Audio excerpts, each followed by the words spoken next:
Renault donne le coup d'envoi de la course à la mobilité électrique. 2 ans après l'annonce faite au salon de Francfort, la promesse est tenue. Les acheteurs se sentent les pionniers d'une nouvelle ère. Je voulais être le premier à l'acheter. Et donc je l'ai commandé le premier jour du mondial de l'automobile et j'ai été le numéro 2. Je me sens une sorte de mission pour la faire connaître. J'ai envie que cette voiture fonctionne, j'ai envie qu'elle soit vendue, j'ai envie qu'il y en ait plein dans les rues, j'ai envie qu'un maximum de gens osent Zoé. Les mentalités changent et Renault dispose d'un réseau de concessionnaires experts ainsi que d'une offre de services adaptés. De plus en plus de clients sont rassurés et franchissent le pas. Fort des premières réussites, Renault et ses partenaires ne relâchent pas leurs efforts. Soutenus par la volonté publique, ils multiplient les possibilités et les points de recharge. Si l'infrastructure est encore insuffisante aujourd'hui, son développement s'accélère et des axes autoroutiers s'équipent de bornes de charge rapide en Europe. La Commission européenne fixe pour tous les constructeurs le seuil d'émission de CO2 à 95 grammes par kilomètre à l'horizon 2020. À Rome, une étude montre qu'avec seulement 20% de véhicules électriques en ville, la réduction des concentrations d'émissions pourrait atteindre 40%. Face au pic de pollution urbain de plus en plus fréquent, le modèle de mobilité électrique mis en place est donc pertinent. La gamme ZE, qui n'émet à l'usage aucune particule, représente la meilleure solution automobile pour améliorer l'environnement en ville. La transition est incontournable.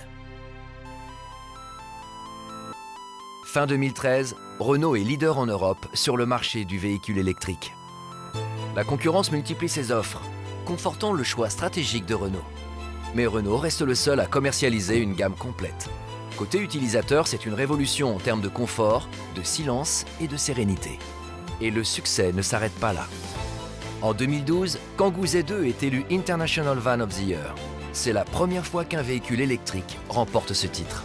Zoé établit un nouveau record du monde, la plus grande distance parcourue en 24 heures pour un véhicule électrique de série.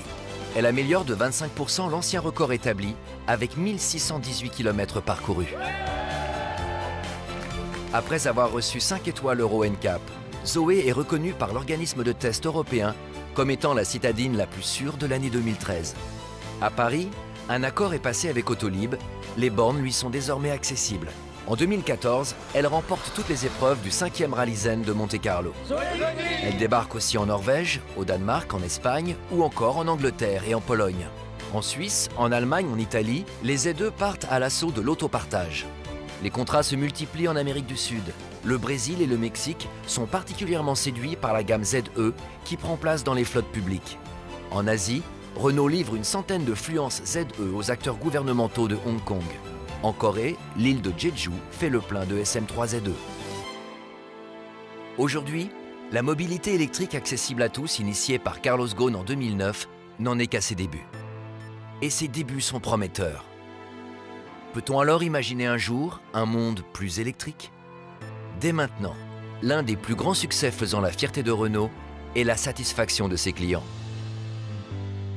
98% d'entre eux sont satisfaits et ne souhaitent pas faire marche arrière.